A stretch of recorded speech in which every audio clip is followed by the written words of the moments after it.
With the NHL off for the Olympic break, we've got all the Olympic hockey to talk about for you.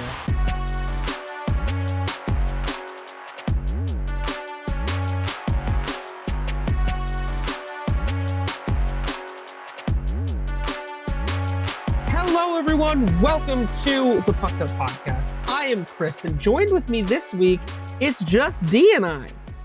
Just us girls. We are. Well, kind of. Let me fix my camera so I'm not like y'all are just looking at my chest.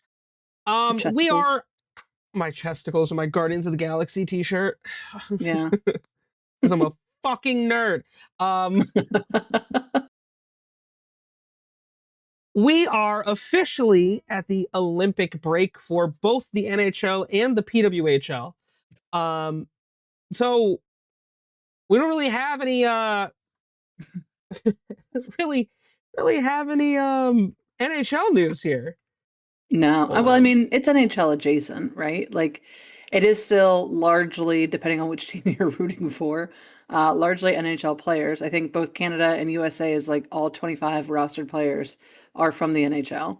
And then it kind of gets lower as you go along to other countries, but there's still some that have anywhere from 4 to 18 players. So it's NHL light, I guess we'll call it. Well, seeing as we don't have the regular cast of crew, I don't think it'd be fair to do a trivia question this week. That's fair, because it's just me, so. But I kind of can feel silly give waiting you around for the answer. I can give you a stat that is actually kind of amazing. Okay, cool. Hit me with it. The most games played for one team in the Olympics and most appearances, there are 4 people, all of which are from Team Finland. Oh. But the one who has played the most games is Teemu Selanne. How did I know you were going to say that, Chris? How did I know? Because he's a fucking Hall of Famer for a reason, D. He's kind of the shit. Yeah. And he's very pretty, so that doesn't hurt. He still looks fucking He's incredible. Still very pretty. God, and that hair. It's feathery and lethal. Mm-hmm. Mm-hmm. I also don't want to pretend that I was prepared for a trivia thing. I didn't pull one up, but I did remember that I at least had that. Fun fact: 2 of the daughters of 2 of the Finnish players that appeared on the Team Finland 6 times are currently representing Finland on the women's side in the hockey. Oh, I love that. Which is super cool. That's dope. Speaking of the ladies, kick it over to you. Talk about some women's Olympic updates. Some ladies. Perfect. All right. So lots of news for the PWHL. They are still in their preliminary round, though we have just reached the end of that. So as a bit of a recap, on Monday, Canada beat Czechia 5-1. The U.S. whooped Switzerland's ass 5-0 as well. Germany beat France 2-1 in overtime, and Italy beat Japan 3-2. Now, today there were a bunch of games, so we have some new results from that as well. Sweden beat Japan 4-0. Germany beat Italy 2-1. The United States, I'm going to say them for last. Finland beat Switzerland 3-1. And the United States gave Canada an ass whooping.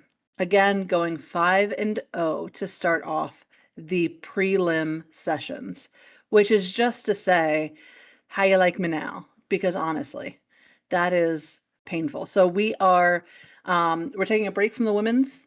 Tomorrow starts the men's. We'll get to that in a second. But the next time we see a women's game will be on Thursday, the 12th, and it will be Canada versus Finland. And this is still part of the prelim round for Group A. So still some stuff to happen there. Men's hockey starts up, so there'll be lots of ice hockey to watch. Our playoff quarterfinals for women's will end up being on Friday the 13th. What a great day. I guess women's kind of go straight into quarterfinals from prelim. So we are almost there. Almost there, ladies and gents. And then, as everybody should know, the actual medal game will happen on Thursday the 19th, We will see a women's winner crowned. That'll be the gold medal game, and the bronze medal game will be just before that. So be on the lookout for that. And we should also note that this is the first year, a little bit of trivia of my own. This is the first year that the Japanese women's team have made the Olympics, but the men's Japanese team have not. So very exciting to see them still, going all out for their country. Right now, not a great appearance for the Japanese women's team, but there's still lots of hockey to be had. So anything could happen from here on out. Hell yeah, I know. I saw that with Japan, and I thought that was dope as shit. Yeah, Um, absolutely. we I was like, damn, good for you, Japan. And I mean, hey, listen, you might not win, but you got there, and the men's team Yeah, didn't. So I right. guess that's a big win. It's a step in the right Um, direction. have you had a chance to watch any of the Olympic hockey? I did. I watched what game was it? Ooh. No, it was. Yeah, it was the United States versus Switzerland game. I watched part of. It was pretty good. I watched Pretty embarrassing, but pretty good. Oh, and I watched yeah, part of the Canada game too. I got to watch the only game I got to watch in full was Sweden versus France, and Mhm. Sweden fucking dog walked them, and I was like, wow, all Yeah. right, I see you, Sweden, I see you. Yeah. Um, but no, I'm excited to see the men's start up too because we've had great hockey, and again, Yeah. the one thing I don't think we've gotten a chance to talk about because it hasn't really been is talk. We haven't had the chance until now, but the ice is great. They haven't had any issues. It's They're performing well, starting it to have a looks little bit of like. issues. There were Oh, some did issues today they? for speed skating. Yeah, for speed skating. So in ice hockey, they haven't had issues, but the issue that they're running into is that all these ice sports are competing at the same time, Yeah. and certain sports need a different surface. So Right. speed skating actually wants a very thin and hard surface, whereas like figure skating wants it thick and a little like chewy. For a lot Right. of the stuff we do.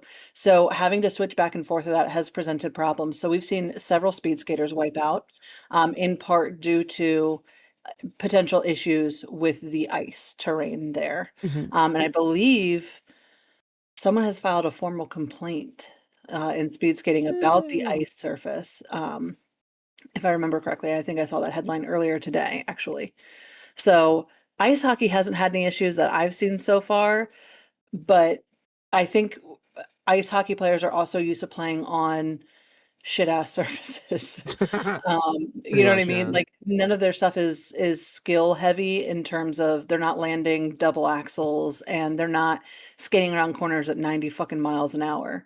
Right. Um, so I think that there's a little bit more room for like if it's not the best ice, it's still doable. But yeah, there have been some issues in other sports, unfortunately. See, I didn't hear about any of that. Yeah. That's crazy. Mhm. I Wow. saw it, I mean, shout out to NBC 10. I saw your report on it earlier today. I am glad at least that the hockey portion seems to be, Yeah, going as well as it can. It's the one that I think we were all kind of the most worried about. Um, right.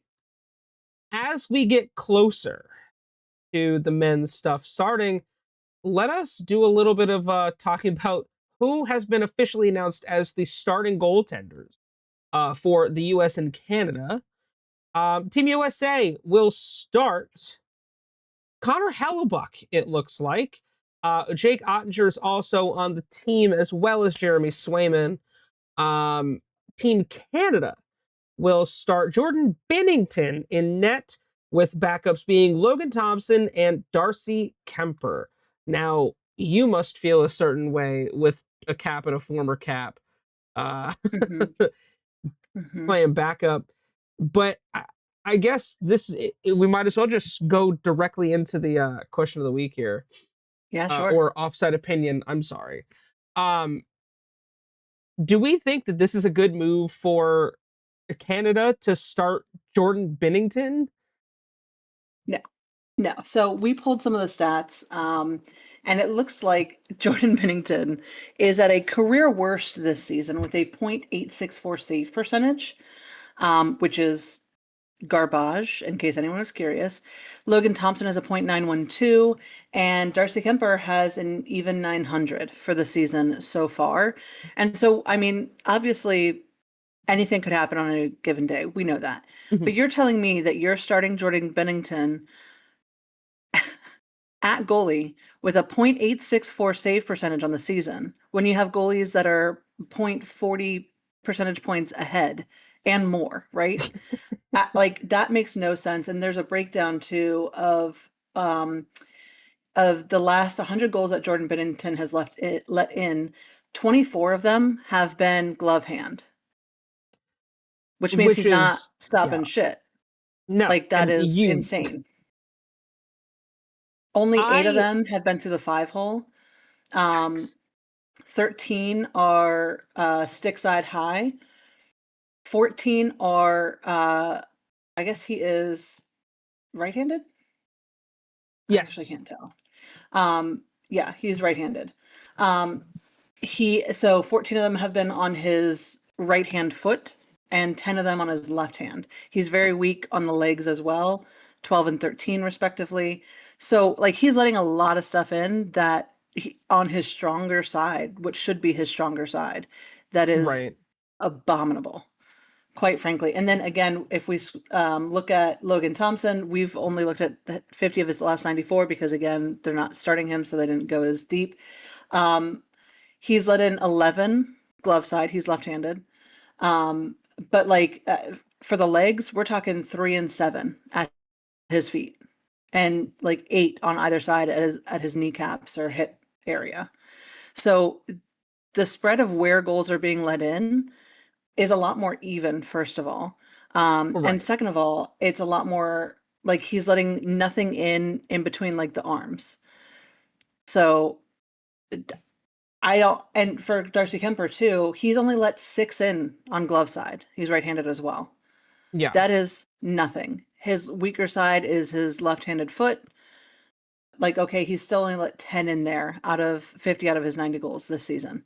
So I am so confused, first of all, as to why we would continue with Bennington because uh, you're going to have to bring some serious firepower on ice to make up for your goalie letting fucking everything in. And while yeah. Team Canada has some absolutely stunning starters in their lineup, to be sure. I do not think that they have enough to make up for letting in 24 goals glove hand side. That's crazy. Well, and I think a lot. I think a lot of this is because of how well he performed late in the Four Nations, and that's fine. Like if you want to put someone on the team because of past performance, okay. But like, are we going to ignore performance for this season? Like, Yeah. no, not all of those goals are his fault, but a lot of them are. And in this situation, it's like you're willing to put the entire stake of your chance to win a gold medal on a goaltender who Hmm. has had an awful season. It's in a Yeah. situation where I really hope Canada's defense shows up because if not, Bennington is going to look like the biggest idiot. And Yes. Yeah. at what point do you if he starts performing bad early, let's Yes. say in the round robin, why am I having a hard time speaking today? In the round robin portion of the tournament, if he starts performing terribly within the first 2 games, how fast do you think John Cooper is going to make that switch? So, unfortunately for John Cooper, I don't think he'll make it fast enough. If it were me, you get 1 game. You are already on thin ice. We're letting you do this because you did perform well in the Four Nations, which again was a much different feel. Like we're talking about there's only 4 other groups you were going up against. Right. Were they the strongest groups historically? Absolutely. However, this is a bit of a different beast here, right? We're going to play more Yeah. games, and they're the Four Nations wasn't for anything other than like uh, a little pre-Olympics fun. This is Bragging for rights. something. This is for Yeah. something much bigger than what the Four Nations was. And so, yeah, maybe that means that Binnington's going to pull it out of his asshole and everything will be great and fine and dandy. But I think more than likely, I think he's having a bad year. And so to put that on him is insane. So if it were me, if he gets into a position again, we've just seen that the women's team for USA has beaten everybody up 5-0. If Jordan Binnington is on the nothing end of that, or on the letting five in end of that, I'm pulling him Yeah. immediately. If I'm John Cooper, I'm looking at this as you get two chances to get blown out like that, and then I'm pulling you Yeah, because there are yeah. too many teams that are going to bring their best stuff. And Hmm. you've got at least three to worry about. Four if you count Germany. I think Germany can be a little dangerous. I think a Right. team like Latvia has something to prove. Um, Hmm. so if it gets to you play Finland or Sweden or the United States and they just fuck you up, it's Yeah. like, all right, you need to look at making a change. And on the flip side, if you go to the United States, yes, Connor Hellebuck has won the Vezina the last two seasons. Correct. Yes, when it comes to American goaltending, he is number one. But the Winnipeg Jets are also having an atrocious season.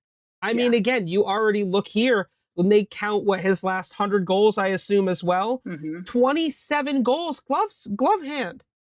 Yeah. Like, Yeah. It's also pretty bad.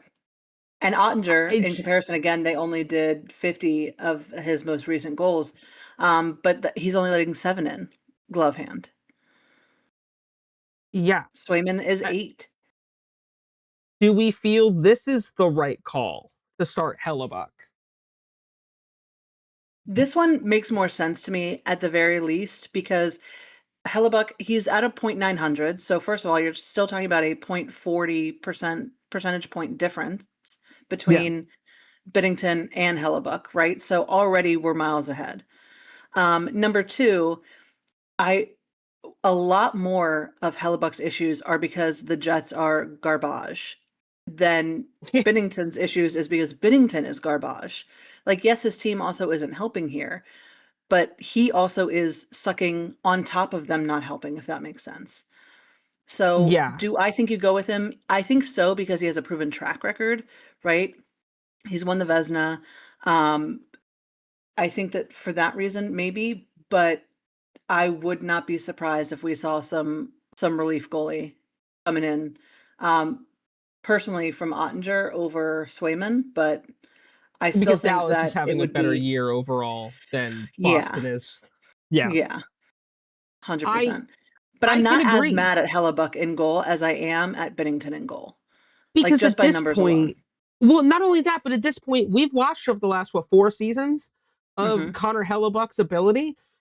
Yeah, This is a fluke bad year for him. And right. it's not his fault. He's been injured at points. Um, it happens. Yeah, This is a very fluke year for Hellebuck, a fluke year for the Jets. yeah, I think this is one that we've talked about before. I'm shocked that this is even like this. This team should be better than they are, but I yeah, think at least with him, he's not going to cost you games. correct. And Jordan Binnington does a good amount of that. Yeah. So I And I think I'm when we okay compare with it. firepower too, like the firepower on the US team, even if Hellebuck is um, not as much of a brick wall as we would like him to be, and maybe Ottinger would be better, I still think with the firepower you've got on the US team, you're gonna outshine Canada right now, from what I'm seeing. Yeah, I mean, even without some of the stars that we have complained are not on the U.S. team, Right. I think an overall build. I don't know. It's so hard because the Mhm. names on the Team Canada roster as well are unreal. But I think your strength is going to come in your defensive prowess and goaltending because Yep. we got NHL players back. There's going to be high scoring Right. games because we now have pros in this. Right. So I like you, I'm not as upset about Hellebuck. I think that's fine. No, you Um froze. oh, am I good now? Yeah, you're back. I'm back. Okay. Yeah. Um who is the US coach? Why am I blanking on is it Mike Sullivan? It is, it's Mike Sullivan. Okay. Okay. Which I thought it interesting was choice I there thought it was too, Mike but Sullivan. yeah. Again, so right now the only person in the coaching staff and like for a team that's successful is probably Canada, because John Cooper's been doing great over with obviously the Lightning, and Mike Sullivan's really struggling in New York. But this is a better roster than he has in New York, to be fair. True. I think True. he's sitting. If I'm Mike Sullivan, I'm a little more comfortable than I would be if I were a hold of or the head of Team Canada, Right. because I know immediately that my defense and my goaltending, Hmm. my defense, 99% of my defense, because again, the fact that they went Right. with Noah Hannafin over Lane Hudson fucking blows my mind. No disrespect to Noah Hannafin, but he's not having the best of years. Um, Hmm. I'm feeling a little more confident in my team as a whole Right. than I would be if I'm Team Canada. Um, and this is obviously the two biggest countries in the world for hockey. So it's like you're expecting this to be your gold medal matchup. And it might not Right. be. The US might lose early. Canada might get bumped early. Who knows? Yeah. I And I mean, well, with it might starting play. tomorrow, we'll start to get a little bit of a sense of that. I do feel bad, however, for Team Finland goaltender UC Saros, who, if you guys watched Yeah.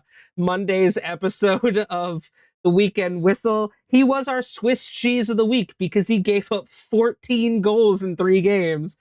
So poor UC, but Well, we'll see. So if we want to jump into the schedule updates for them, we start tomorrow with Slovakia versus Finland. yeah. So that will be um we'll see how he does, you know? Anything could Yes. happen. I think I think we are in for a very, very interesting tournament. Yeah. Yeah, Group B starts off Slovakia versus Finland and Sweden versus Italy. Both of which are actually at watchable times if you're on the East Coast, in case you're curious. Um, then Thursday we move into Switzerland versus France and Czechia versus Canada, Latvia versus the United States, and Germany versus Denmark. So that should be. I'm curious to see the Czechia Canada matchup. I don't think Latvia is going to give us a ton of trouble, if I'm honest. So, I but I've been wrong Latvia before. the past few years, Latvia's junior team has done wonders in the World Juniors. So Yeah.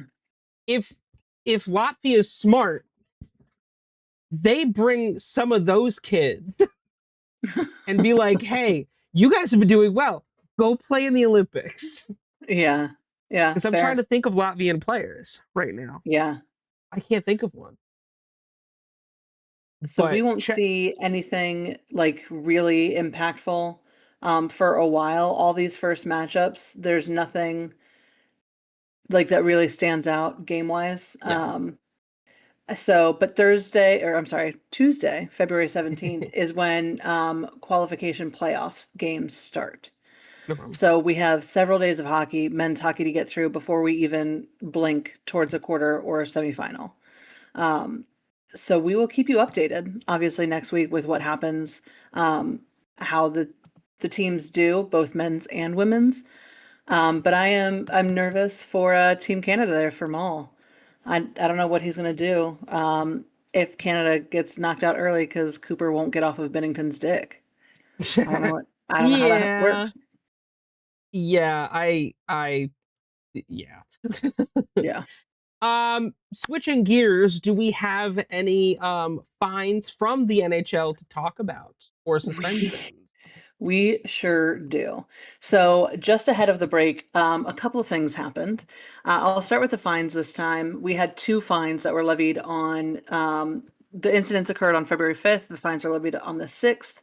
Michael McCarron of the Nashville Predators got assessed a $2,343.75 fine for slashing Trevor Van Riemsdyk. Curtis Douglas of the Tampa Bay Lightning was fined $2,018.23 for serving as the aggressor in an altercation with Nico Mikkola, which that language is very interesting. Serving as the aggressor in an altercation. I have not seen that recently, but it looks like he was also assessed a major penalty for fighting at the same time as his game misconduct. Now, this, if I remember correctly, was the game that, if y'all did not see the Florida Panthers versus the Tampa Bay Lightning game, it took My 2 minutes, God. a full almost 2 minutes, for the referee to read out the penalties because it was yet another bench clearing brawl that resulted in several game misconducts, that resulted in several people getting 2 minutes, anywhere from 2 to 10, basically. Yeah. It took forever for him to read that, and so this was part of that, and the acting as the aggressor. Basically, it's kind of like an upgraded unsportsmanlike, in my understanding of it. I think So. so. So those were major news as well. And then the biggest news of all came on February 4th, where it was announced that Caleb Jones of the Pittsburgh Penguins was going to be suspended for 20 games, therefore forfeiting $262 and or sorry, $262,500 for violating the terms of the NHL NHLPA Player Assistance Program. He did release a statement that said basically he had been taking some kind of medication to assist with something, and it created a reaction. Um, he said, I've been Okay. informed of my positive test result and suspension under the Performance Enhancing Substances Program. At the time of the test, I was receiving an exome therapy for a documented injury from an outside provider. I believe that my positive test was a result to a contaminated substance associated with that treatment. While I did Hmm. not use the prohibited substance intentionally or for performance enhancement, I understand that players are responsible for everything that enters their body, and I accept the discipline imposed by the program. I am sorry to have let down my teammates, the Penguins organization, and our fans. Which is very interesting. The Penguins also released a statement that said Caleb Jones informed us this week that he tested positive for a performance enhancing substance under the Performance Enhancing Substances Program. Throughout the process, Caleb has been forthcoming with the organization as to how he believes the positive test occurred.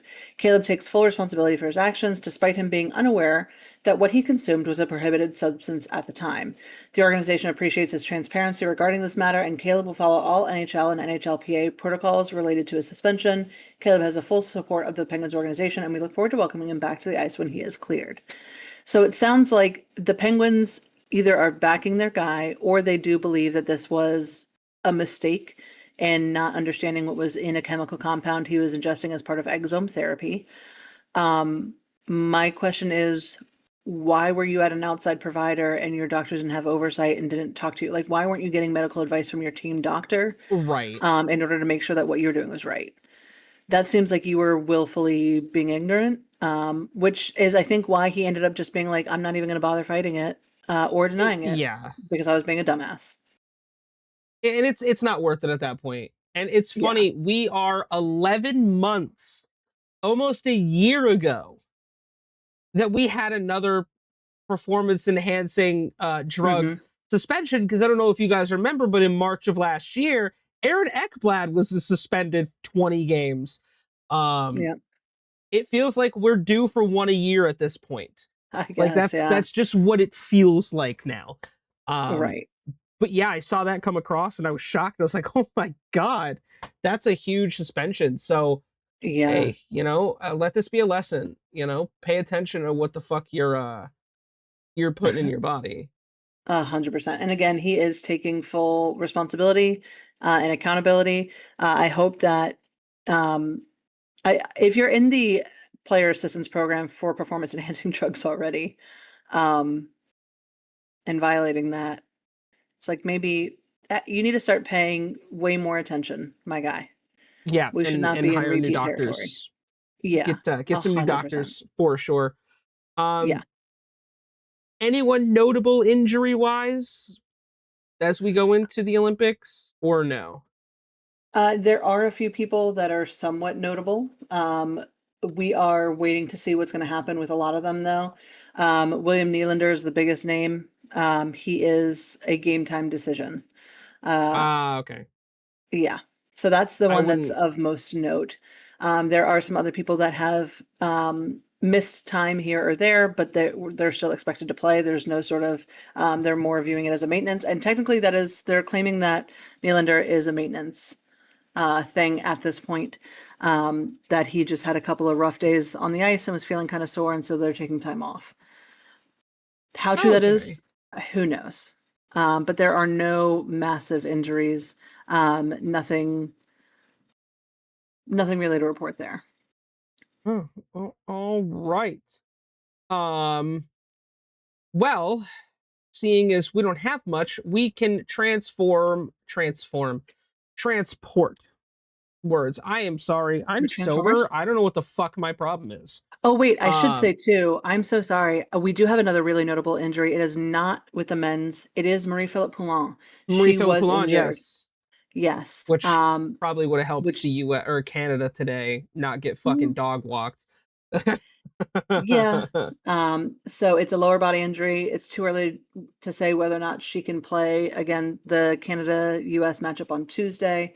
Um, she exited in the first period of Canada's 5-1 win. And then they lost by a significant amount today. So Oh, yeah, she did yeah, not they play got today. smoked. Um, yeah, we will see. It appears that Christina Kaltonkova hit her upper arm, seemed to make contact with Poulin's helmet. She was given a Mm, 2-minute penalty for an illegal hit. She came back out and then headed to the bench within seconds, seeming to keep weight off of her right leg. yeah, that's crazy. Yeah. Well, switching gears to I think everyone's favorite segment, the obscure NHL Player of the Week, Olympic Edition.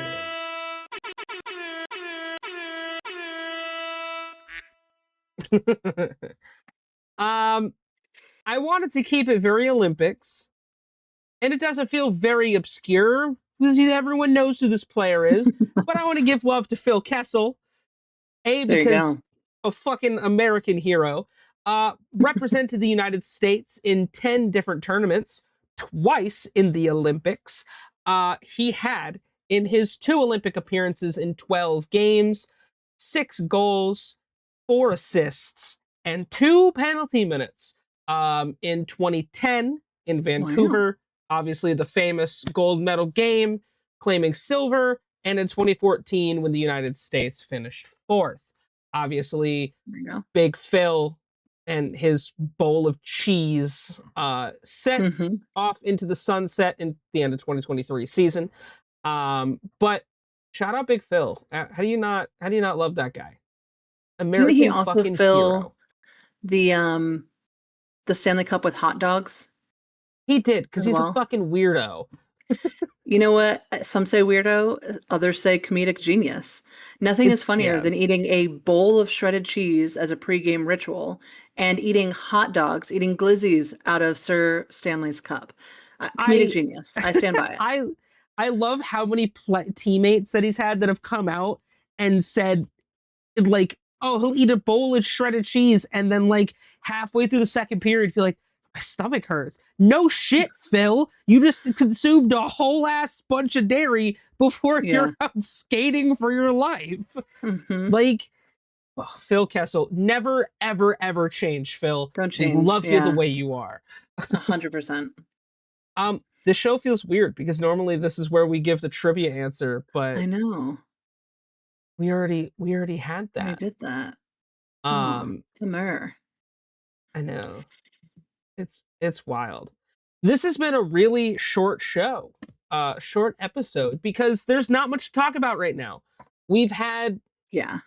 we haven't actually had the men's Olympic side play, and it's all in preliminary stuff for the women right now. So it's like Hmm. this next week's show is probably going to be a little longer, and we'll actually have more to talk about. Yeah. Yeah, with the women only having played 2 games for Team USA or Team Canada, which, let's be honest, as much as I love so many of our players in the PWHL and the NHL, we're only realistically going to be following USA and Canada because Yeah, that's who we are. We are, from the United States, and then Malls three from Canada. three Americans and the Canadian. Yeah. Yeah, exactly. So because they haven't done anything yet, it's kind of like I've watched other things, ski jumping um and speed skating, and been I watching watched Snoop Dogg hang out with the Jamaican bobsled team. Very Snoop Dogg fun. hanging out with Love that. everyone. I I know. watched the US team take gold in team figure skating, which was awesome. Yes. Mhm. Um those three girls are my favorite Fucking people now. lethal. They Yes. are not only are they amazing, amazing, they are just pure chaos on Mhm. in interviews and Mhm. everything. They are I've never related so much to three awkward people that just are Yes. hanging out with their friends. That is Yes. literally just this podcast with us. So I'm Mhm. like, I listened and I was like, no, no, these three girls are fucking genius. They're Let's going get them a somewhere. TV show, something. Let them just Yes. do something together that's and more than just figure skating. Give me some entertainment because they're Even if it brilliant. is just figure skating, let's film them at every tournament they go to, every Oh, 100%. competition, because we 100%. should be seeing more of them. They are so hilarious, so They're so funny. funny. I I love would it. pay to go see a comedy routine for those three. They're fucking Right. hilarious. And then Agreed, Ilya Malin agreed. and getting My god. those yellow laces from Ovi, which must be Mhm. cool for you considering he's kind of from where near where you're at. Yeah, yeah, yeah. Local boy. That's and he does a Very backflip on cool. ice, which is And, fucking bananas. um, so is, was it Maxim Kurakov? Was that his name? Whose parents died in that tragic helicopter and plane Yes. collision last year. He is also at the Olympics as well, repping the United States. He's been doing very well too. Love to see that for him as well. His parents were figure skating legends and also his coaches, and very tragically died when a Black Hawk helicopter was a place it had no Mm. business fucking being. And so there's a couple Yeah. of local people showing up at the Olympics. There always is for me though. So in the summer we get a lot of swim people. Katie Ledecky, famously from Maryland, not too far from me actually. Uh, so love that for me personally. That I could be like, oh my god, I know where she is. Um, and so yeah, in the summer we get a lot of figure skaters, or in the winter rather. I I know I speak for all of us and we all want to send our love to Lindsey Vaughn. Um Yes. the fact that this might be her last Olympics and she wanted to go out the way she's started is just on top. The Hmm. fact that she had the balls to ski with a partially ruptured ACL and then broke her leg is like my our hearts go out to you, Lindsay. We love you. We hope you have a speedy recovery. And if this is just it for you, I thank you for some incredible fucking performances in Yeah. downhill skiing and Super G because my god. And the years that you dated PK Subban and the greatest podcast that ever came out while they would just be in their bathtub. Yeah. I mean, shout out to Lindsay, because what happened, her injury was just because she took a turn a little bit too tight, and she made a post that said it was a matter of inches, and in this sport, inches are everything. Yeah, And so like and at those it was not speeds. because her ruptured ACL was giving her any issues. It was No. because she was just too tight on a turn, which had nothing to do with that part of her body. And for that to be the reason, that to me is just like, you're an absolute fucking warrior. You went out Mm, there with an insane injury that most people would just be like, I'm going to go crawl in a hole now. Thank you so much for that. And would not be yeah. able to hurtle herself down a fucking mountain at intense speeds Yeah, and and have done that's fine. Like she was, I think in her practice run, she was maybe in 11th place for what people have been turning in for their practice runs in terms of time. So she was not out of yeah. contention, because 11th place was like zero point 0.3 second, or like 0.30 seconds from first. Like that's Yeah. how tight this competition was. So she was still a fucking contender, and she just took a turn too tight, clipped a sign, and that sent her flying. and that's and unfortunate. and like and like you said, at those speeds in downhill skiing, like in any of Mhm. that, it really is a game of inches, and every little movement can be catastrophic. So, Yes. um, Also, I will say, because Chris isn't gonna say it, shout out to the Seattle Seahawks for winning the Super Bowl this weekend. Um, as a native New England boy, he hates the Patriots, and so we got to cheer on their loss, virtually, but together. I didn't And I so shout out to the didn't Seahawks. watch I didn't watch the game because I'm not a huge football fan, but I did keep up with the scores, Mhm. and they whooped some ass. It wasn't even close. So No, it was painful. It was the world's worst game that I've seen, like, genuinely the world's worst game. But my favorite thing was I saw, a stat that said that Bad Bunny, Benito, traveled further in rushing yards than the New England Patriots. He carried a football a total of 124 yards, and the New England Patriots only rushed the ball 79 yards. So shout that out to Bad sounds Bunny, the real winner sounds of the about Super Bowl. right. You know who else is a real winner? Or the biggest loser of the Super Bowl is the New York Jets, because Sam Yeah. Darnold is hoisting the Lombardi and being like, "Fuck you for release or for Mhm. trading me. You had no faith in I me when love I it. was there." So I'm happy for Sam Darnold. That's Yeah. badass. But yeah, and what's awesome for me about the Super Bowl ending is that means I am, as of time of recording, 5 days away from the Daytona 500, which is my household and my family's national holiday. So that's going to be fun. But with that, I want to say thank you to everyone for watching this show, this episode. Thank you for being with us here. If you haven't already, make sure you like and subscribe, hit that notification bell. Lets you know anytime we upload anything new. In the comments, if you've gotten this far, let us know who your picks are for the podium for the men's and women's Olympic hockey tournament. While you're down that way, if you want to follow us on our socials, those are all in the description below. As I like to round out every episode and I host, peace, love, puss suitor. And until next time, we'll see you motherfuckers again in the face-off circle.